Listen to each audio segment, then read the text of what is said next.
I support this bill, Mr Speaker. Call Dr Rajim Prasad. Oh, Mr Speaker, a bell should have rung for that member a lot sooner. But I noticed the bell didn't have to ring for that member. That member didn't get a job. The bell didn't ring for that member. I want to say to that member that when Labour was in government, there was no need to ring a bell. People had jobs. There was full employment.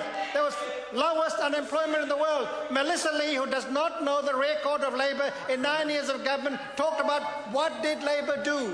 I say to Melissa Lee, they were in work, they were working. There was no need for the balance. Some kind of Pavlovian experiment, some kind of Pavlovian reinforcement that member believes in. They should be ashamed of themselves. I wouldn't want to put people through having to listen to bells so that they can be in jobs. What do you think this is? A psychology laboratory? This is real people we're talking to. I hope they don't ring bells in the way that member. The unemployed become some kind of a joke, some kind of a tool. So when they get a job, you ring a bell. Oh, come on, give us a break. Give us a break. This government has an awful record in any of the social areas. Any of them. They've been in government for almost 5 years. And what improves? Housing improved? Is education improved? Is health improved? Is abuse improved? Are children better off? No, they're not. So the record of that member's government is awful. And people out there are suffering. And of course they blame all of this on who? Oh, that's right, there was the global economic crisis. The global economic crisis. Well, much of the difficulty has been made by that member's own government and by that minister who presides over this. The National Party has always had difficulty supporting beneficiaries. Always had difficulties. And this bill represents another example of how they malign beneficiaries in order to reduce support for them. That's their track record, that's their modus operandi, and it's happening again. The National Party would have destroyed the welfare state. They have tried, but the people of this country are smarter. By golly, they try every day. That's all they do, try to destroy it. They're getting clever at how they're doing it, but they're still trying to destroy it. You see, New Zealanders are fair-minded people, I say, to those members sitting at the back there. They are fair-minded people who are happy for people to contribute to the nation's development when they're in work and in every other ways, and to receive support when they need it. And this government is trying to do away with that social contract. But that is the nature of New Zealand society, and New Zealanders have understood that since 1935. Some of those members who haven't been around very long don't actually appreciate that, but many others do. Most of us embrace it and are proud of the caring society that we have created, that we understand, and that we have developed. That is not to say that cheats should not be brought to justice. Nobody on this side actually supports cheats. This is another cornerstone belief of the New Zealander. Don't game the system. But by golly, I know that that side there does not stand for the rich who game the system. It's just the poor. But anyway, that's another story for another debate.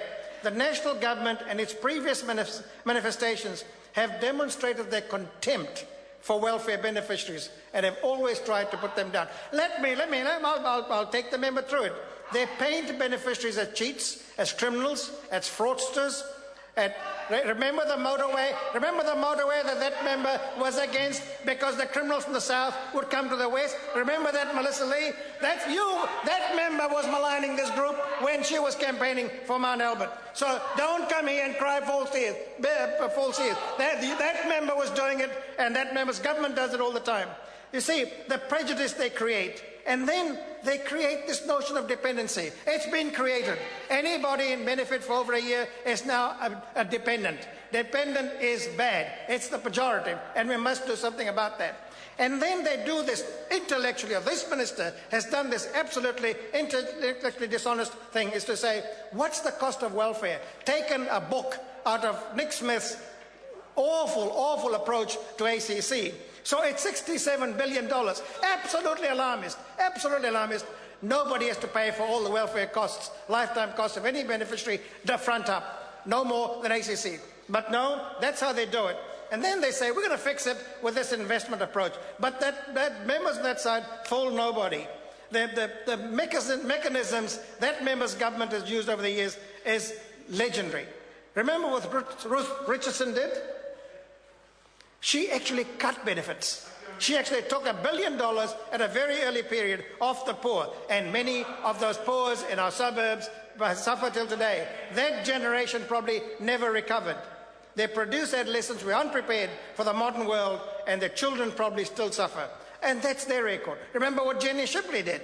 She tried that code of social responsibility. And this is just another code of social responsibility. New Zealand rejected it. They put it in every house in New Zealand. It was rejected in its entirety. Nobody was fooled by that. I said to that member there, the member for Rotorua, Mr. Todd McClay, nobody was fooled. But that member hasn't been around long enough to appreciate that. When it came to tax cuts, what did they do? They gave the poor a miserable few dollars. The member took for himself. He took for himself over $100 a week, but the poor did not. So here, where was the fairness in that?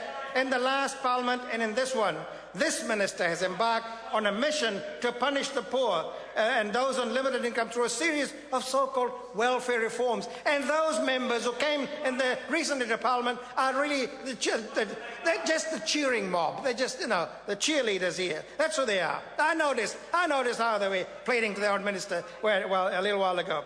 She tried to sell the current policies as emerging from a real concern, told their own story and opened up the door for us to talk about that experience. But that fools nobody. The minister cannot tell that story about herself and then demonstrate how she takes it away from others. That's exactly what they've done. So they refer endlessly to the importance of evidence. And the select committees, importance of evidence-based policy and practice. Where is the evidence for this policy? Where is it? Because it does not exist. The English have tried it, and what's the English experience? What did they, I say to the members there, what did they tell us in select committees? Suicide rates are up. People are miserable. So there is no evidence about this in the UK experience. I say to the member, go and read the research evidence, and they will find out. I want to say to this minister that the deficit model will never achieve the goals of what her own party campaigned on, a brighter future. This is the deficit model. These are people who are maligned, and then you come up with draconian policies and you try to sell it as something that the country needs. And there is no fairness in that. There is no ethics in that, and there's no evidence that will actually work. And if the provisions of this bill was such a great idea, then why is it the overwhelming majority of submitters were against it? Why? Are they all wrong? They're all wrong. No, nothing from my colleagues on that particular. It was actually painful, Mr. Speaker. It was actually painful in Select Committee to see those members and some of the Select Committee actually defend these provisions. And it was sad because all they could say was that we're trying to be fair. And here were people pouring their hearts out to the Select Committee about the impact of this on them. The members on that side, Mr. Speaker, talk about choice. What choice? They love talking about choice, but they don't give parents themselves the choice about how they're going to bring up their children. Why? Only because they happen to be on a benefit for a period. That's the only reason. Well, the minister had a choice. The minister had a choice to have a child, to go to university. I know, I was there. To have all of those benefits, and they're not there now. Why? What changed?